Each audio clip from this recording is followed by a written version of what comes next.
everybody, and welcome back to Uncovering Sexual Health. Today we're going to be learning all about contraception. So come along with me and let's get there.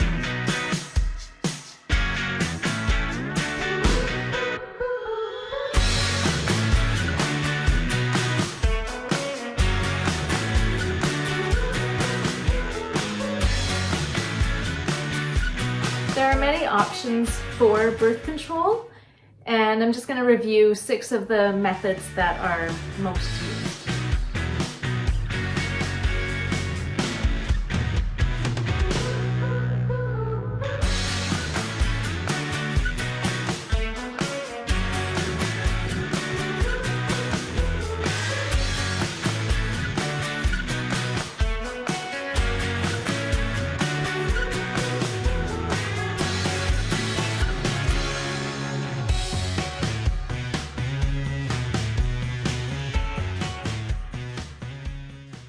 The first one I'm going to start with is the birth control pill.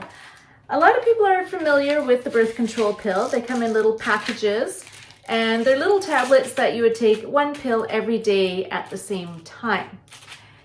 In order to get the birth control, you do need to have a prescription and seeing your doctor to make sure that the birth control pill that you're on is the right fit for you, depending on any side effects or reactions that you might have with different medications. The way that the birth control works is generally it has estrogen and progestin, and what those do is they're hormones and they tell the brain to tell the ovaries to stop ovulating. As well, the hormones tell the brain to tell the body to make more cervical mucus, which makes it more difficult for sperm to travel up the vagina and through the cervix into the uterus and the fallopian tubes. So the birth control pill is an option that people can use. You have to take it every day around the same time. You do need a prescription, and generally the prescriptions are dispensed in about 3 months at a time, so you just have to go back to get more birth control. And usually at the pharmacy it would just be held, you'd get a year prescription, and every 3 months you'd go back and pick up additional birth control pills. These also do, depending on who you are and how your body reacts to these hormones, they do help reduce some of the symptoms that some people experience with menstruation, such as reducing cramping and sometimes even reducing the amount of menstrual fluid that is built up in the uterus. Okay, so that's the birth control pill. The next one I'm going to talk about is the IUD. So my sample here is a copper IUD. So actually there's a hormonal IUD and a copper IUD. And they both work in similar ways. So I'm just going to kind of do a little close-up here. As you can see, there's, behind this blue stick, I'll slide it over, there is a little kind of T-shaped device, and there's a long tube. So this tube here is what would be inserted into the vagina, through the cervix and up into the uterus, and then this little piece here, just this top piece, is left in the uterus. There is a string that's attached to the device, and at any time if you wanted to remove the device, you could just pull the string and pull that device out. How it works is messes up the sperm travel as it's trying to travel in the uterus up to the fallopian tubes. So it prevents sperm from traveling into the fallopian tubes to fertilize an egg. The hormonal IUD actually has a gradual release of hormones, and that is similar to the pill where it's going to tell the brain to tell the ovaries to stop ovulating, as well as creating that thicker cervical mucus to make it more difficult for sperm to travel up through the cervix. So the cool thing about the copper IUD is that you can actually leave it in your body for 12 years. So if you're kind of thinking long term, you might want to choose something like this. With the copper IUD, when you remove it, there's no lasting effects of the hormones in your body. If you had a hormonal IUD, you would still, if you were trying to get pregnant after removing it, you might need to wait a few months for those hormones to get out of your system and start ovulating. Generally, you would go to the doctor to get an IUD put into your uterus.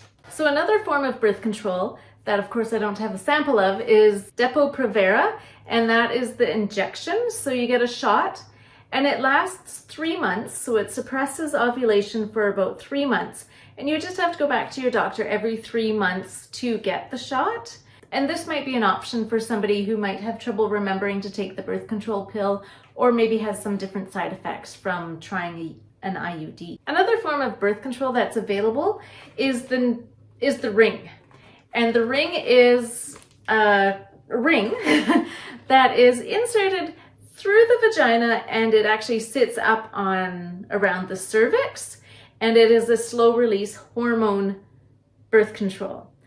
With this specific one, the Nuva ring, it lasts for 3 weeks, and then after those 3 weeks you would take it out and replace it with the new one after you've had your period. There's another brand, Anavera, and that one actually lasts up to a year. So what you would do with that one is you would put it in for 3 weeks and then take it out for a week, and you would just reuse the same ring for the year and then get a new one the next year. So like the birth control pill, the shot, or the hormonal IUD, it stops the ovaries from releasing an egg as well as building up that cervical mucus. Another option that is available is the patch. So again, when you're speaking with your doctor, trying to figure out what different options are best for you, the patch just kind of goes on your arm, or you'd put it on your hip or like on your thigh, and it's just a gradual release of hormones into your body. And similar to the other hormonal birth control, it will suppress the release of an egg, so suppress ovulation, and build up that cervical mucus to prevent sperm from traveling up through the cervix and into the uterus and fallopian tubes. Knowing the options that are available is really important so that you can make a decision that is really good for yourself.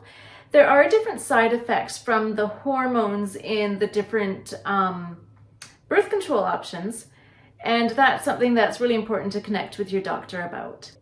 It's amazing that there's so many different options for people nowadays for birth control. And although birth control does not prevent STIs, it is a great way to prevent pregnancy. Not only do hormonal birth control options help reduce pregnancy, they also help balance our hormones and also reduce some of the effects caused by getting your period and the menstrual cramping. So reducing cramping, it might reduce the bloating feeling, it might reduce how much fluid is being built up in the uterus and being released. So there's lots of different reasons why somebody might be on birth control. It might not just be because they don't want to get pregnant, it might be because they want to regulate their moods a little more. And again, talking with your doctor and kind of trying out some of the different options that are available until you find the right fit for you.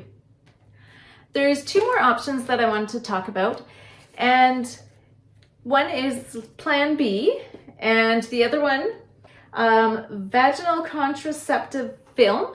So what this is like, it's like a spermicidal jelly that people used to use. This is going to be inserted into the vagina, and it dissolves in the vagina and creates kind of a barrier to prevent sperm from traveling up through the cervix into the uterus. And I'm just going to open it up to see what it actually looks like. Whoops. So it's just a little piece, it almost feels like plastic. And there's a little pamphlet of how to use it. You just would put it up the vagina and place it kind of right where the cervix is, and that'll create this barrier. This will reduce the chances of sperm traveling through the cervix up into the uterus to get to those fallopian tubes. The last option I'm going to talk about is Plan B. This one's a contingency one. There's a few different names for these morning after pills. So if you ever found yourself in the situation where you could have an unplanned pregnancy, this pill has hormones in it that will suppress ovulation. You would take this within 72 hours of having unprotected sex. And what this does is it suppresses ovulation and also makes fertilization a little bit more difficult by kind of changing the environment in the uterus. So remember, there's lots of different options for birth control, and there's lots of different reasons why people might choose to use birth control. And of course, talk to your family doctor and your family about what might be best for you. Thank you for watching, and if you have any questions or comments, please leave them down below. We'll see you next time. Stay safe.